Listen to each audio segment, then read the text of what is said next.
réformer nos systèmes de pensée, réformer nos âmes.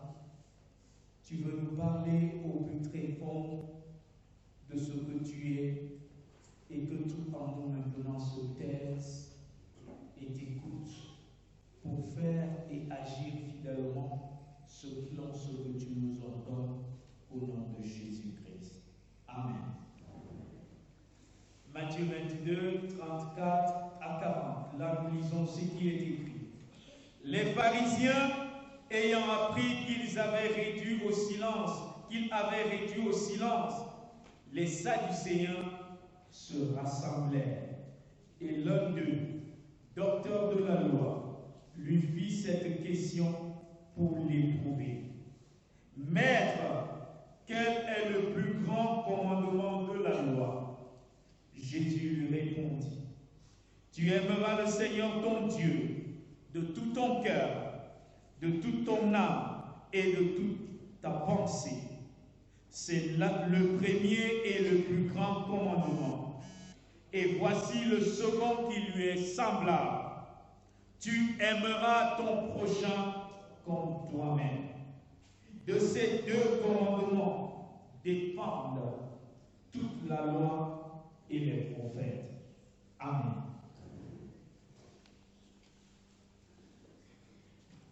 Fais silence en mon cœur, Seigneur Jésus. Fais silence en mon cœur. Viens et me parle.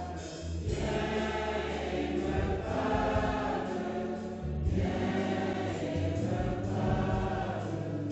Oh,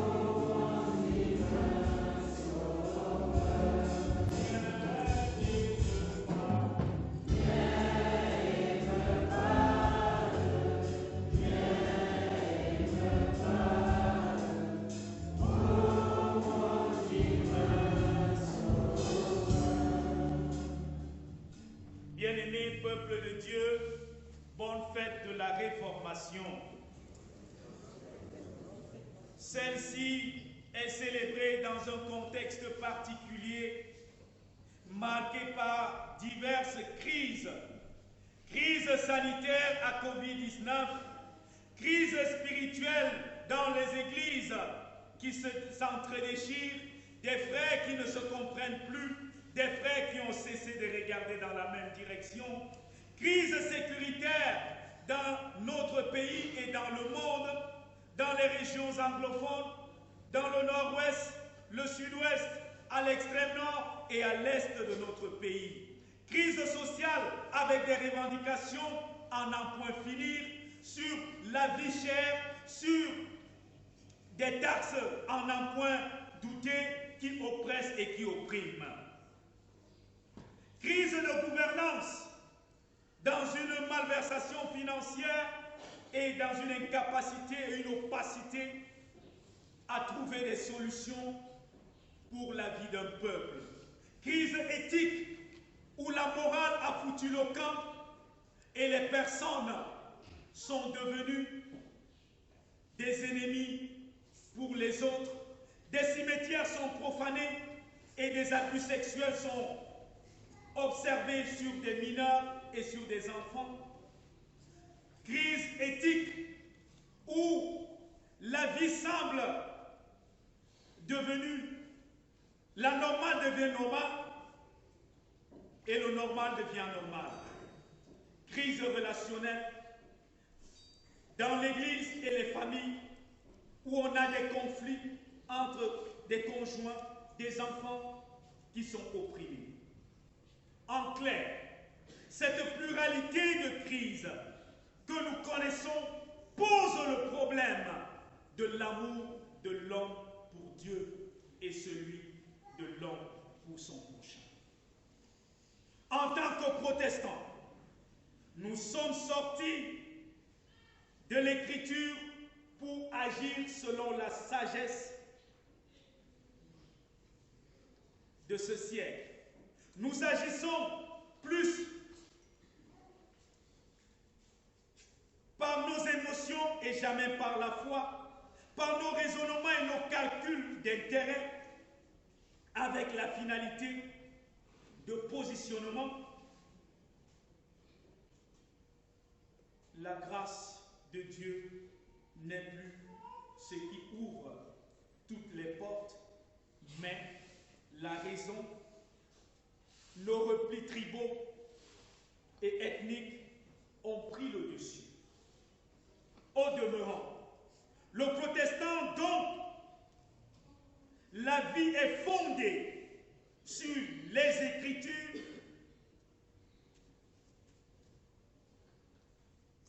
est appelé à exprimer son amour pour Dieu et refuser de partager la gloire de Dieu avec des créatures ou avec des divinités. Combien de protestants depuis la Réforme se sont détournés du Dieu vivant en entrant dans l'idolâtrie, en retournant dans ce qu'ils ont vomi, dans les loges sataniques, Rose-Croix, franc-maçonnerie, Eboka et bien d'autres. Combien de protestants, pour chercher un positionnement, ont sacrifié les pratiques éthiques et sont entrés dans l'homosexualité et bien d'autres.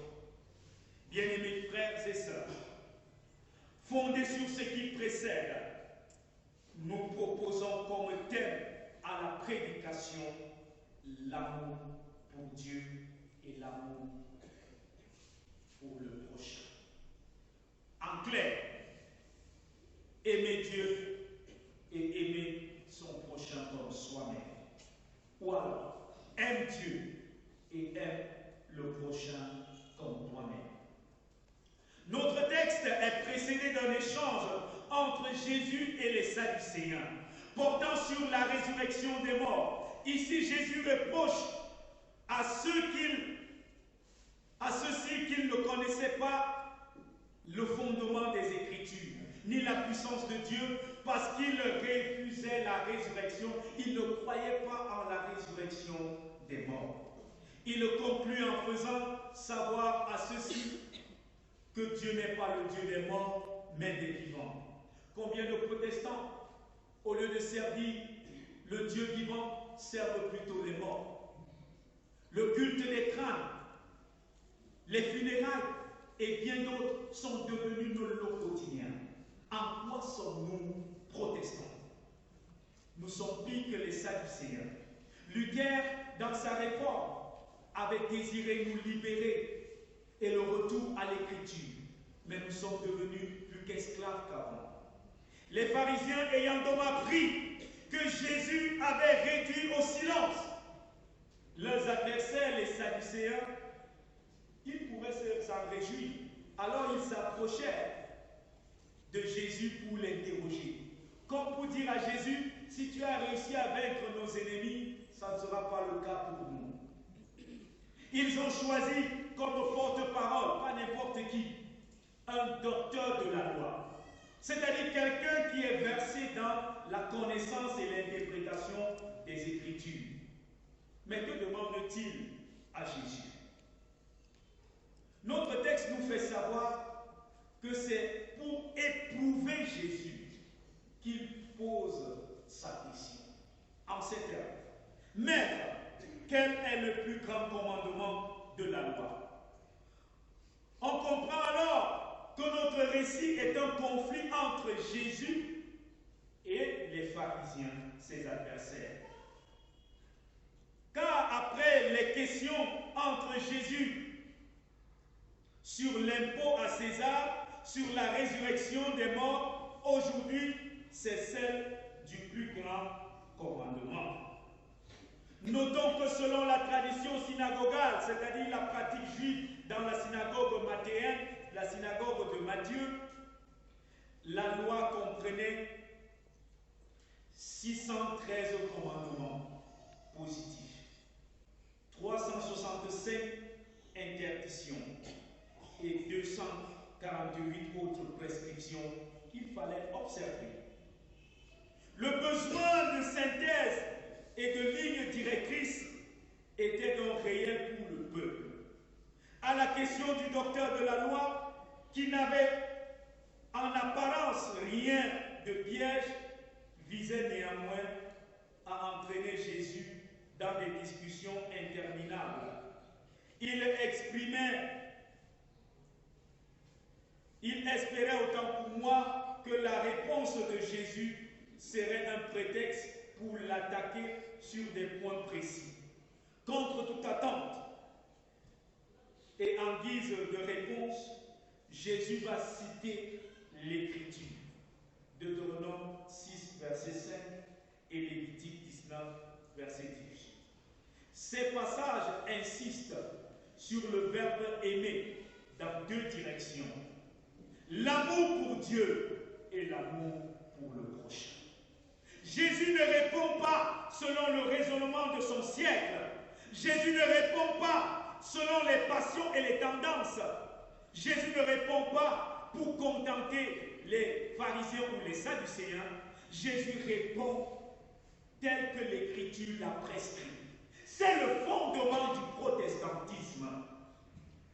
Jésus résume de façon magistrale les devoirs de l'homme à l'égard de Dieu. Pour lui, il s'agit du premier et du plus grand commandement. Tu aimeras le Seigneur ton Dieu de tout ton cœur, de toute ton âme et de toute ta pensée.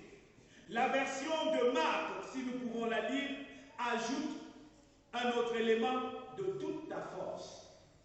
En clair, pour Jésus, notre premier devoir, c'est envers Dieu et consiste à l'aimer de tout notre être.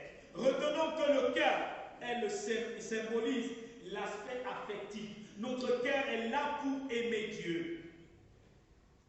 L'âme, l'aspect volitif, nous pousse à agir conformément aux pensées ou à la volonté de Dieu. La pensée est l'aspect intellectuel. Notre intelligence appartient à l'Éternel. Et la force est l'aspect physique. Notre motricité, notre physique, c'est pour plaire à l'Éternel.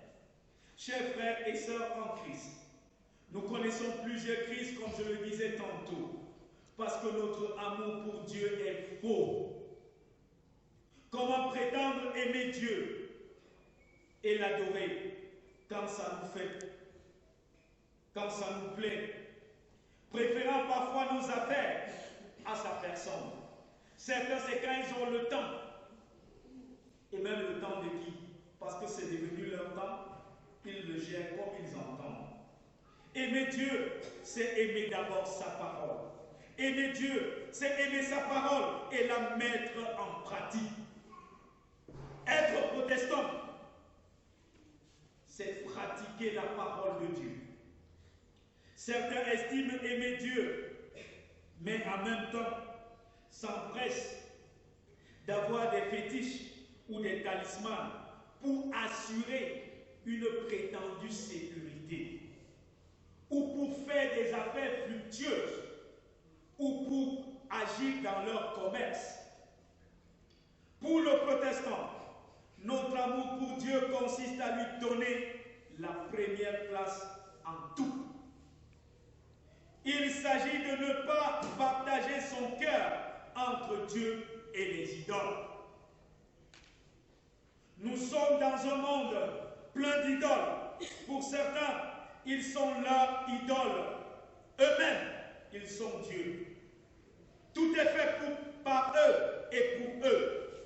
Ainsi, le Créateur n'est qu'une parade à qui, par pitié, on peut lui accorder un peu de notre temps. La Bible affirme que nous ne pouvons servir Dieu et maman. Si on fouille les protestants ici dans cette salle, plusieurs ont des écorces, des bracelets autour de la main ou des cordes attachées autour des reins. Et ils prétendent aimer Dieu. De quel Dieu s'agit-il? Cher ami, qu'est-ce qui dirige ton âme? Qu'est-ce qui dirige tes pensées? Un Dieu de toute ton âme, de toute son âme. C'est soumettre son âme au désir de Dieu. C'est refuser d'avoir une volonté, mais d'accepter la volonté de Dieu et de s'y conformer. crises que le monde connaît sont la conséquence due au fait que notre amour pour Dieu est faux tant que la relation verticale entre l'homme et Dieu est brisée, notre humanité sera menacée. Ton amour pour Dieu fait reculer le péché et Satan perd toute domination. Avez-vous déjà aimé quelqu'un sans aimer sa parole? Avez-vous déjà aimé quelqu'un sans aimer sa présence?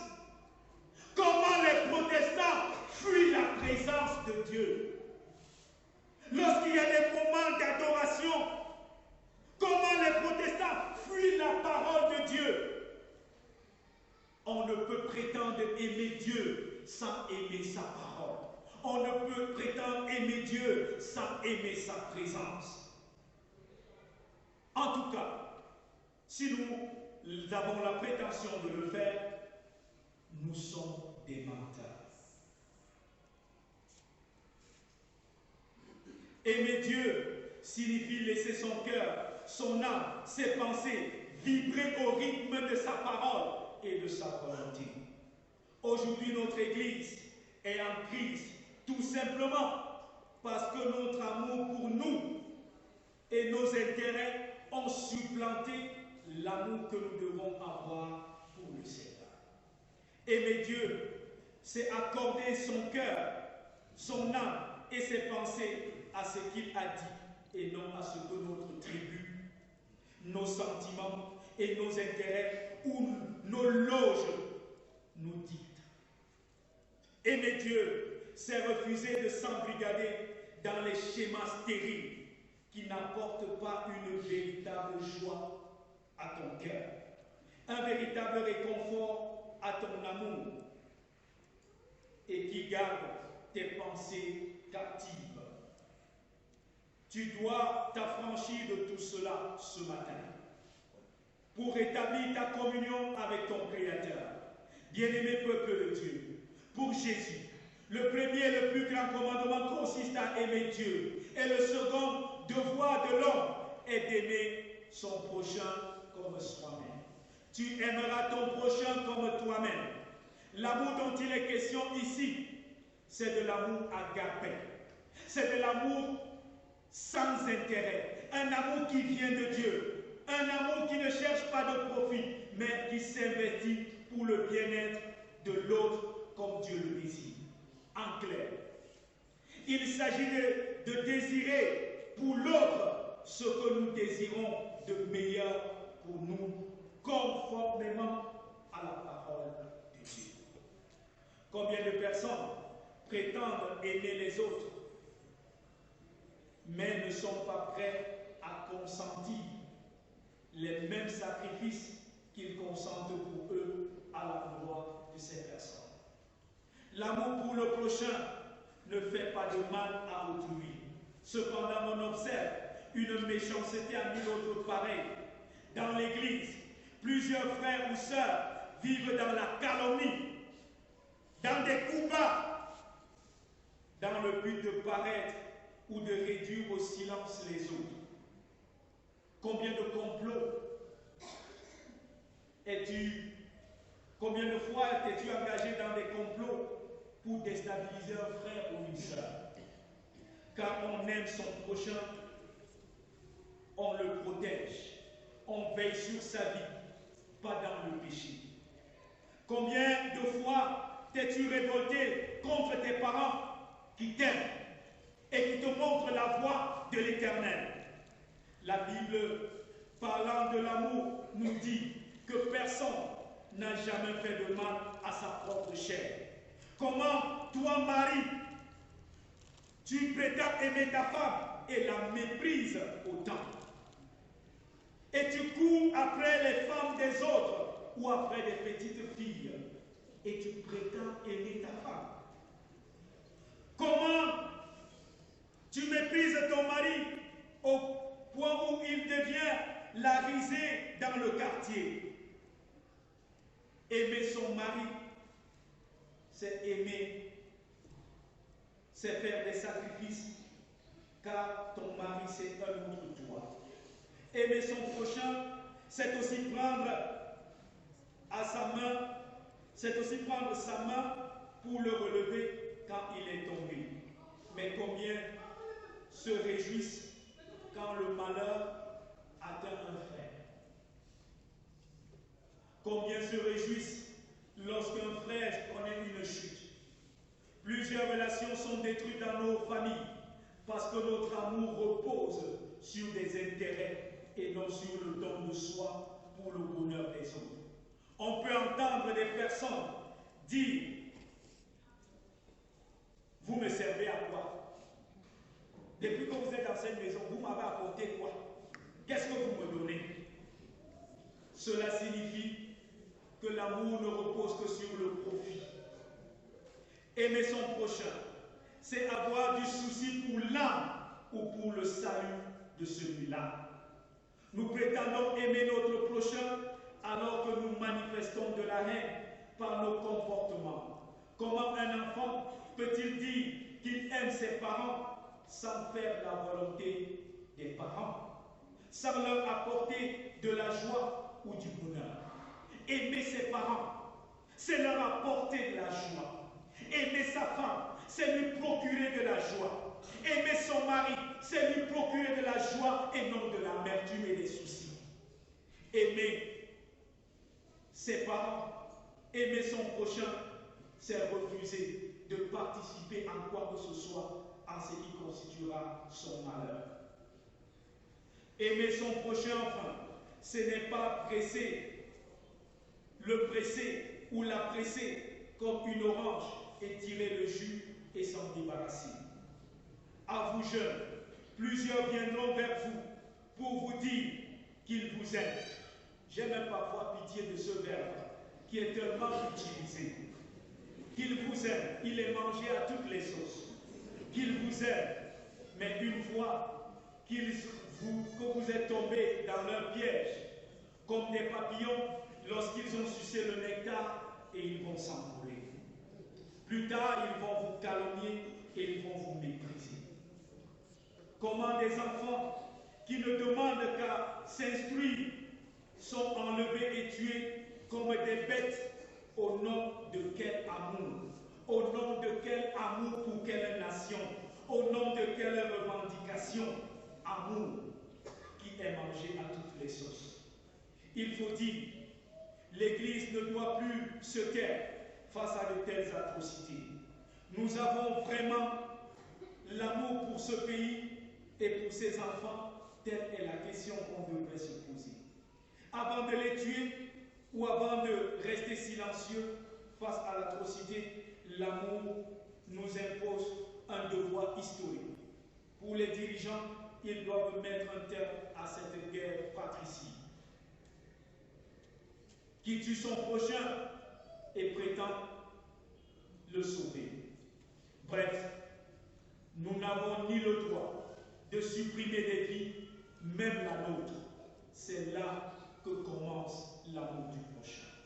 En tant que protestants, ce matin, Jésus nous rappelle que la volonté de Dieu repose sur le socle de l'amour. Et cet amour ne peut venir de nous, mais de Dieu.